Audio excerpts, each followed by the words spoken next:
மக்களை இந்த ஒரு பதிவில் நம்ம என்ன பார்க்க போகிறோம்னா, ஜூலை மாதம் நடந்து முடிஞ்ச ஜூலை மாதம் பார்த்தீங்கன்னா திமுகவினரே புலம்புற மாதிரி பார்த்தீங்கன்னா அந்த மாதம் உங்களுக்கு சரியாகவே அமையல.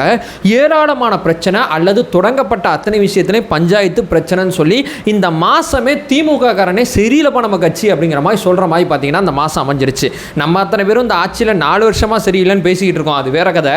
ஆனால் திமுக காரனே ஒரு மாதத்தை குறை சொல்லுவானா, அது கண்டிப்பாக சொல்கிறேன், அது ஜூலை மாதம் தான். அதே நேரத்தில் நம்ம கட்சியை பார்த்தீங்கன்னா நம்ம தலைவர் விஜய் அவர்களோட செயல்பாடு ஜூலை மாசத்துல ரொம்ப பிரமாதமா இருந்துச்சு. ஆனா திமுக பாத்தீங்கன்னா ரொம்ப வருத்தப்படுற ஸ்டேஜ்ல இருக்கு. ரெண்டும் பாத்தீங்கன்னா வடதுருவம் தென்துருவம் அப்படிங்கிற கான்செப்ட்ல இருக்கும். இந்த வீடியோல ரெண்டை பத்தி தெளிவானமா இந்த ஒரு பதிவுல பார்க்கலாம். அதாவது பாத்தீங்கன்னா முதலமைச்சர் மு.க. ஸ்டாலின் நல்ல திணறாரு, பார்க்கும்போதே நல்லா தெரியுது. தலைவர் விஜய் அவர்களை எப்படி சமாளிக்கிறது, எப்படியாவது நம்ம கட்சிக்கு பாசிட்டிவான செய்தி கிரியேட் பண்ணலாம்னு சொல்லி நிறைய முயற்சி பண்றாரு. ஆரம்பிக்கிற அத்தனையுமே பாத்தீங்கன்னா பெரும் பிரச்சனையா போய் முடியுது அப்படிங்கறத இந்த வீடியோல நம்ம சொல்ல வர்றது. ஒன் பை ஒன்னா தெளிவானமா பார்க்கலாம். உற்சாக வணக்கங்கள், வாங்க பதிவுக்குள்ள போலாம். இப்போ முதல் விஷயம் மக்களே, நம்ம எவ்வளோ பெரிய பாசிட்டிவான விஷயத்தை இந்த ஜூலை மாதத்தை கடந்து வந்திருக்கோம் அப்படிங்கிறத சுருக்கமாக பார்த்தரலாம். அதாவது பார்த்தீங்கன்னா செயற்குழு போட்டு தமிழக அரசியல் களத்தில் இருக்கக்கூடிய அத்தனை பிரச்சனைகளுக்குமே நம்மளுடைய நிலைப்பாடு என்ன அப்படிங்கிறத ஆழமாக தெளிவாக இந்த ஜூலை மாதத்தில் மீண்டும் ஒரு முறை பார்த்தீங்கன்னா நினைவுபடுத்தணும். அதே நேரத்தில் 2 சிறப்பு தீர்மானம் போட்டோம். இந்த 2 சிறப்பு தீர்மானம் மூலமாக பார்த்தீங்கன்னா நம்மளுடைய அடுத்த கட்ட பயணங்கள் எப்படி இருக்க போகுது, எத்தனை மண்டல பொதுக்கூட்டங்கள் நடக்க போகுது, எத்தனை மாவட்ட பொதுக்கூட்டங்கள் நடக்க போகுது, எத்தனை பூத் லெவலில் இருக்கக்கூடிய அந்த ஊரக பொதுக்கூட்டங்கள் நடக்க போகுதுங்கிறத எல்லாத்த பற்றி ரொம்ப ஆழமா தெளிவா பேசணும். பூத் கமிட்டி பீப்புள்ஸ் அத்தனை பேருமே ஒரு ஆப்புக்குள்ள நம்ம கொண்டு வந்திருக்கோம். அதே நேரத்தில் நிர்வாகிகள் அத்தனை பேருமே ஒரு அணியில் இணைச்சிருக்கோம். மை டிவிகே அப்படிங்கிற ஒரு ஆப்பை பார்த்தீங்கன்னா லான்ச் பண்ணியிருக்கோம். எல்லா நிர்வாகிகளும் இன்னும் 10 நாளுக்குள்ள அந்த ஆப்புக்குள்ள வந்துருவாங்க. அந்த ஆப்பை பார்த்தீங்கன்னா தலைவரே கண்காணிப்பார் அப்படிங்கிறத நம்ம செப்பரேட்டாக சில வீடியோக்கள் மூலமாகவே ஆழமா தெளிவாக பேசிட்டோம். நம்மளுடைய உறுப்பினர் சேர்க்கையை பார்த்தீங்கன்னா ரொம்ப தீவிரப்படுத்துகிறோம். குடும்பமாக உறுப்பினர்களை இணைக்கணுங்கிறதுல ரொம்ப தீர்க்கமாக தெளிவாக இருக்கும். இந்த மாதிரி பார்த்தீங்கன்னா கட்சியோட அடுத்த கட்ட செயல்பாடு, உறுப்பினர் சேர்க்கை, நிர்வாகிகள் அத்தனை பேரும் ஒரு அணியில் வர்றது அப்படின்னு சொல்லி ஏராளமான பாசிட்டிவான செய்திகளும் நம்ம கட்சியோட கட்டமைப்பு எப்படி இருக்குங்கிறத ஆழமா தெளிவா அந்த ஜூலை மாதம் ரொம்ப தெளிவாகவே பேசணும். 2,95,590 பேர் எதில் இருப்பாங்கன்னா மை டிவிக்கு ஆப்பில் இருப்பாங்க அப்படின்னு சொல்லி நம்ம யாருமே, அதாவது தமிழக அரசியல் களத்தில் எந்த ஒரு கட்சியுமே முன்னெடுக்காத ஒரு இணையதள புரட்சியை பார்த்தீங்கன்னா தாவேக்கா முன்னெடுத்திருக்கு. இந்த மாதிரி ஜூலை மாதம் நமக்கு பியூட்டிஃபுல்லான மாதமாக அமைஞ்சிருக்கு. அதே நேரத்தில் இப்போ திமுகவை உடச்சி பேசுவோம் இந்த ஜூலை மாதம் அவங்களுக்கு எப்படி அமைஞ்சிருக்குன்னு சொல்லி. முதல்ல பார்த்தீங்கன்னா உங்களுடன் ஸ்டாலின் அப்படிங்கிற ஒரு ஸ்கீமை பார்த்தீங்கன்னா கொண்டு வந்தாப்புல.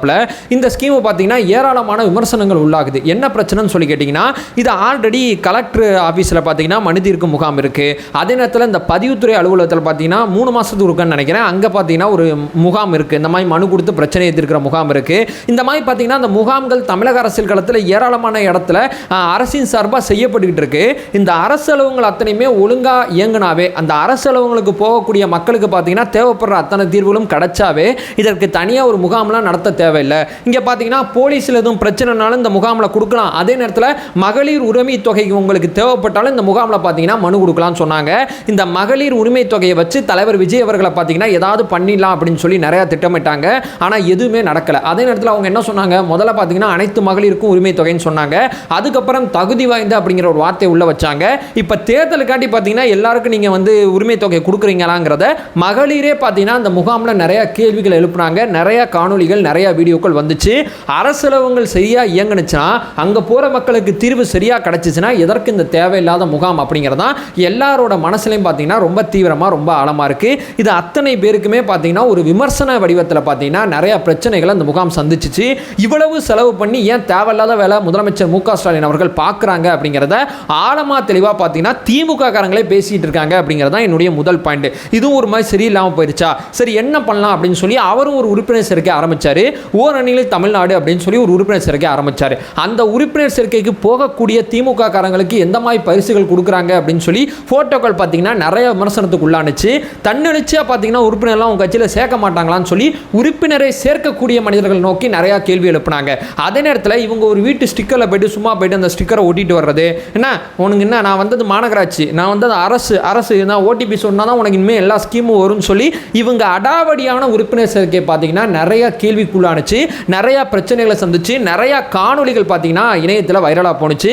அதே மாதிரி பார்த்தீங்கன்னா இவங்க உறுப்பினர் சேர்க்கையில் ஓடிபி கேட்குறாங்க. அந்த ஓடிபி கேட்கறது தப்புன்னு சொல்லி ஓடிபி அப்படிங்கிற விஷயம் பார்த்தீங்கன்னா நீதிமன்றம் தடை விதிச்சிச்சு.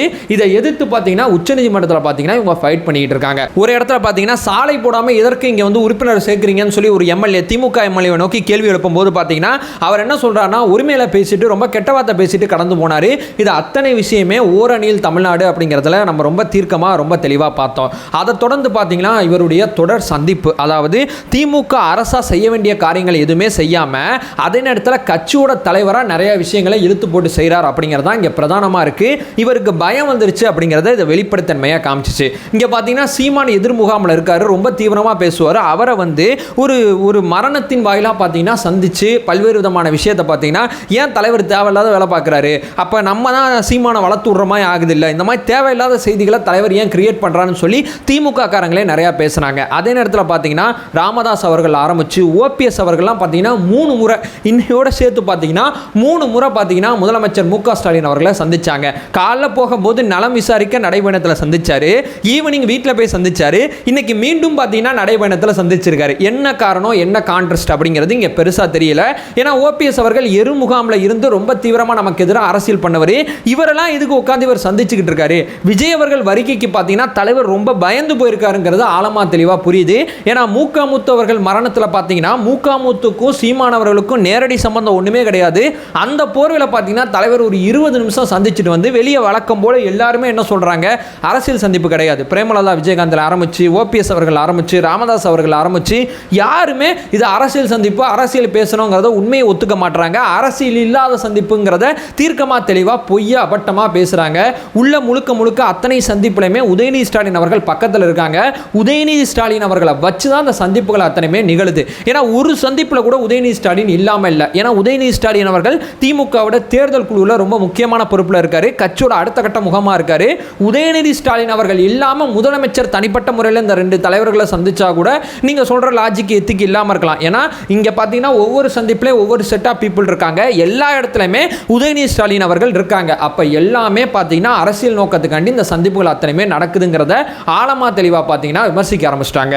அடுத்து பார்த்தீங்கன்னா மருத்துவமனைக்கு முதலமைச்சர் போகும்போது அத்தனை பேருமே முதலமைச்சரே உடம்பு நல்லா பார்த்துங்கன்னு சொல்லி நம்ம உட்பட அத்தனை பேருமே சொன்னோம். அதே நேரத்தில் பார்த்தீங்கன்னா முதலமைச்சர் மருத்துவமனையில் உட்காந்துட்டு அந்த விளம்பரம் பண்ணார் பார்த்தீங்களா, அது கடுமையான விமர்சனத்துக்கு உள்ளாகுது. நீங்கள் எத்தனை நாள் வேணாலும் ரெஸ்ட் எடுங்க, எந்த விதமான பிரச்சனையும் கிடையாது, ஏன் வேலை செய்கிறேன் அப்படிங்கிற அந்த போலியான பின்பத்தை கிரியேட் பண்ணுறீங்கன்னு சொல்லி அவருடைய அந்த ஃபோட்டோ ஷூட் பார்த்தீங்கன்னா திமுக காரங்க முட்டு கொடுக்க முடியாமல் இந்த ஜூலை மாதத்தில் நிறையா பிரச்சனைகளை சந்திச்சாங்க அப்படிங்கிறது என்னுடைய அடுத்த மேஜரான பாயிண்டாக இருக்குது. ஏன்னா இது தேவையில்லாத வேலை, ஃபோட்டோ ஷூட்லாம் எடுக்கிறது.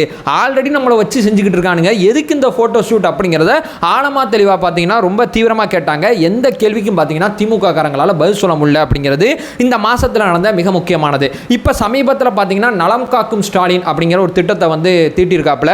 மருத்துவமனைகள் அத்தனைக்குமே போகிற மக்களுக்கு சரியான தீர்வுகள் அந்த மருத்துவமனைகள் கொடுத்தா இந்த முகாம் அவசியம் கிடையாது. அதாவது உங்களுடைய ஸ்டாலின் எப்படி தேவையில்லாத ஆணியோ அதே மாதிரி பார்த்தீங்கன்னா நலம் காக்கும் ஸ்டாலினும் இங்கே தேவையில்லாத ஆணி தான்.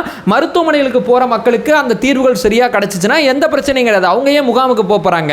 அப்போ மருத்துவமனை ஒழுங்காக செயல்படல, மருத்துவமனைக்கு போனால் உங்களுக்கு தீர்வு கிடைக்காது, இந்த முகாமுக்கு வான்னு சொல்லி நீங்களே கூப்பிட்றமா இருக்குது அப்படிங்கிறது இங்கே பிரதானமானதாக இருக்குது. இங்கே மருத்துவமனையில் நான் வேலை வைப்பேனா, அரசு அலுவலர்கள் சொல்கிறது என்னவா இருக்குன்னா, நான் அரசு அலுவலகத்தில் உட்காந்து மனுக்கு தீர்வு காமிப்பேனா, இல்லை உங்களுடன் ஸ்டாலின் உட்காந்து ப்ரமோட் பண்ணிட்டு இருப்பேனா, ரெண்டில் எந்த பக்கம் இருப்பேங்கிறது அவங்களோட கேள்வியாக இருக்குது. இந்த பக்கமும் வேலை வாங்குறீங்க, அந்த பக்கமும் வேலை வாங்குறீங்க, வேலைக்கு ஆள் போடுனாலும் அதுவும் போட மாட்டீங்க, எங்களுக்கு பார்த்தீங்கன்னா சம்பளத்தை ஏற்றி கொடுங்கனாலும் அதுவும் பண்ண மாட்டீங்க.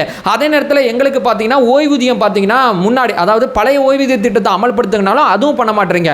அரசு அலுவலரோட இவ்வளோ தூரம் வேலை வாங்குறீங்க, அரசு அலுவலுக்கு எதுவுமே பண்ண மாட்டீங்கன்னு சொல்லி அவங்க ஒரு பக்கம் பார்த்தீங்கன்னா வாய்ஸ் ரைஸ் ஓவர் பண்ணாங்க. இந்த மாதிரி பார்த்தீங்கன்னா இவங்க ஸ்கீம் எல்லாமே அலாட் பண்ணும்போது இப்போ சமீபத்தில் உங்களுடன் ஸ்டாலின் ஆரம்பித்து நலம் காக்கும் ஸ்டாலினில் இந்த ஸ்டாலின் அப்படிங்கிற வார்த்தையை பயன்படுத்தக்கூடாது, முதலமைச்சர் அப்படிங்கிற அடிப்படையில் அந்த புகைப்படத்தை பயன்படுத்தலாம், ஆனால் அந்த வார்த்தையை பயன்படுத்த வேணாம், முன்னாள் முதலமைச்சர் கலைஞர் அவர்களோட புகைப்படமோ அவருடைய பேரோ எந்த ஸ்கீமுக்கு வைக்கக்கூடாதுன்னு சொல்லி உயர்நீதிமன்றம் ஒரு தீர்ப்பு கொடுக்குது. இப்போ அவசர கதியில் பார்த்தீங்கன்னா அதை எடுத்து பார்த்தீங்கன்னா மனு தாக்கல் செய்ய வேண்டியதாக இருக்குது. ஓரணியில் தமிழ்நாடு ஆரம்பித்து உங்களோட ஸ்டாலின் வரைக்கும் பார்த்தீங்கன்னா எல்லாத்துலேயும் பஞ்சாயத்து, எல்லாத்துலேயும் பிரச்சனை, அத்தனையும் எதிர்த்து பார்த்தீங்கன்னா நீதிமன்றத்தை போக வேண்டிய அவசியம் பிரதானமானதாக இருக்குன்னு சொல்லி திமுக காரங்க ரொம்ப வருத்தப்படுற செய்திகளை என்னால் பெருசாக பார்க்க முடிஞ்சு. அதே நேரத்தில் பார்த்தீங்கன்னா ஆட்சியில் கேட்கக்கூடிய நிர்வாகம் சார்ந்த கேள்விகளுக்கும் பதில் சொல்ல முடியல. ஒரு பக்கம் பார்த்தீங்கன்னா இந்த கவின் அவர்களோட ஜாதி ஆணவ கொலை. இந்த கொலைக்கு பார்த்தீங்கன்னா ஒரு நிரந்தர தீர்வுக்கு இந்த சட்டத்தை ஏற்றணும்னு சொல்லி எதிர்க்கட்சியாக இருக்கும்போது நிறையா முதலமைச்சர் பேசினார். முதலமைச்சராக வந்து 4.5 வருஷம் ஆக போது, ஏன் இவர் இந்த வேலையை பார்க்க மாட்டான்னு சொல்லி திமுக நோக்கி இந்த கேள்வி கேட்கும்போது அவங்களால பதில் சொல்ல முடியல. இந்த மரணம் பார்த்தீங்கன்னா இவங்களை பெரிய பாதிப்புக்குள்ளாகுது. மரணத்துக்கு போயிட்டு ஆறுதல் தெரிவிக்க போன கனிமொழி அவர்கள் கூட பார்த்தீங்கன்னா ஜாதி ஆணவ கொலைக்கு தனி சட்டம் வேணும்னு சொல்லி எதிர்க்கட்சியாக இருக்கும்போது பேசினாங்க. ஆளுங்கட்சியாக இருந்து அவங்க அறிக்கையிலையும் பார்த்தீங்கன்னா அந்த வார்த்தை இல்லை. முதலமைச்சரும் அமைதியாக இருக்காரு, துணை முதலமைச்சரும் அமைதியாக இருக்கான்னு சொல்லி இந்த கவின் விஷயத்தை இவங்க கையாண்டது சரியில்லை அப்படிங்கிற விமர்சனத்துக்கு பதில் சொல்ல முடியல. ரெண்டாவது பார்த்தீங்கன்னா அஜித்குமார் அவர்கள் சம்பந்தப்பட்ட விஷயத்தில் சாட்டையை சுழட்ட வேண்டிய முதலமைச்சர் பார்த்தீங்கன்னா ஃபோன் போட்டு சாரி கேட்டுக்கிட்டு இருக்காரு. இது என்ன, இது சிபிஐ விசாரணை வேணாம், நம்ம முன்னாடி பேசணும், இப்போ சிபிஐ விசாரணை வேணும்னு பேசிக்கிட்டு இருக்கோம், நம்ம யாருங்கிறத எங்க கேள்விக்குள்ளாக்குதுன்னு சொல்லி நிறைய பேர் பார்த்தீங்கன்னா இதையும் கண்டித்து பேசிக்கிட்டு இருக்காங்க. திமுக காரங்களால இதற்கும் பதில் சொல்ல முடியல. இந்த பக்கம் திரும்பி பார்த்தீங்கன்னா வச்சுங்களேன், கிட்னி திருட்டு அப்படிங்கிற ஒரு பிரச்சனை இருக்கும்போது மாசு அவர்கள் கொடுத்த ஒரு வித்தியாசமான விளக்கம் இதுவரைக்கும் தமிழக அரசியல் களத்தில் எந்த ஒரு அரசியல்வாதியும் கொடுக்காத விளக்கமாக இருக்கு. அந்த பஞ்சாயத்தை உங்களால் சரியாக கையாள முடியாதனால அதுவும் இவங்களுக்கு பெரிய விமர்சனமாக முன் வந்திருக்கு. அதை தாண்டி பார்த்தீங்கன்னா பிரதமர் நரேந்திர மோடி தமிழ்நாட்டுக்கு வருது பெருமைன்னு பேசுனாங்க பார்த்தீங்களா. இந்த பெருமையை நோக்கி நம்ம தலைவர் கொடுத்த அறிக்கை பார்த்தீங்கன்னா இன்னும் திணற அடிச்சிருச்சு. அதாவது இவ்வளவு நாள் நீங்கள் சிலையெல்லாம் நம்ம முன்னோர்களை வந்து நீங்கள் கொண்டாடாமல் இருந்ததுனால வெளிலேருந்து வர்ற பிளவுவாத சக்தி அதை கொண்டாடிட்டு போகுது, அவங்க கால் ஊன்றதுக்கு நீங்கள் தான் காரணமாக இருக்கீங்கன்னு சொல்லி நம்ம தலைவர் கேட்ட கேள்வியை பார்த்தீங்கன்னா இவங்களால எதிர்கொள்ள முடியல. இந்த மாதிரி பார்த்தீங்கன்னா இந்த மாசத்திலே அவங்களுக்கு நிறைய பஞ்சாயத்து நிறைய பிரச்சனை இருந்துச்சு. இந்த கவுன்சிலரோட பையன் பார்த்தீங்கன்னா ஒரு பையனை வந்து கார் ஏற்றினா, முன்னாடி போய் ஏற்றிட்டு மறுபடியும் ரிவர்ஸ் வந்து பின்னாடி ஏற்றினா, இந்த செய்திகள்லாம் பார்த்துருப்பீங்க. ஸோ இந்த மாதிரி பார்த்தீங்கன்னா இந்த மாசத்தில் ஓரணியில் தமிழ்நாடு ஆரம்பித்து நலங்காக்கும் ஸ்டாலின் வரைக்கும் ஏராளமான பஞ்சாயத்து ஏராளமான பிரச்சனை. அதே நேரத்தில் நம்ம ரொம்ப பாசிட்டிவாக கட்சியை நடத்தி கொண்டு போயிட்டு இருக்கோம். திமுக நம்ம தலைவர் விஜய் அவர்களோட அரசியல் வருகை காரணமாக அவரை எப்படி கையாளணும் தெரியாமல் தொட்டது அத்தனையிலுமே பிரச்சனையை நோக்கி நின்றுருக்கு அப்படிங்கிறத இந்த வீடியோவில் என்னுடைய விமர்சனமாக முன்வைக்கிறேன்.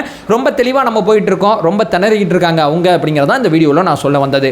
அதை சொல்லிட்டு இந்த வீடியோ நான் என் பண்ணிக்கிறேன். நம்ம சேனல் ஃபர்தராக ஃபாலோ பண்ணிங்கன்னா பொலிட்டிக்கல் சார்ந்து மிக தீவிரமாக பல்வேறு விதமான விஷயத்தை பேசிக்கிட்டு இருக்கோம். நம்மளோட ஒரே நோக்கம் அறியாமை அகற்ற வேண்டும், அறியாமை அகற்றப்பட வேண்டும். Thank you so much.